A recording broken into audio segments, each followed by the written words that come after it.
Hello everyone. Well, we had a down market today, but it was actually very smooth. Today the volatility was quite low, lower than it's been for some time, so hopefully that is a good sign for things to come.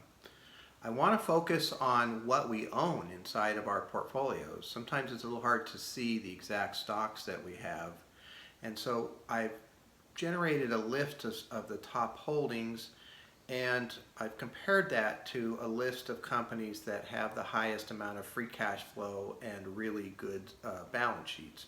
And here's what you own in these portfolios: Apple, Microsoft, Google, Amazon, Johnson & Johnson, Visa, Procter & Gamble, Home Depot. Every one of those companies has at least $1 billion worth of free cash flow and a tremendous amount of cash on hand. For example, Apple, $64 billion worth of free cash flow over the last 12 months, and they're sitting on $107 billion in cash and cash equivalents. Microsoft at $41 billion worth of free cash flow, sitting on $134 billion of cash. Google, $28 billion worth of free cash flow, sitting on $120 billion in cash.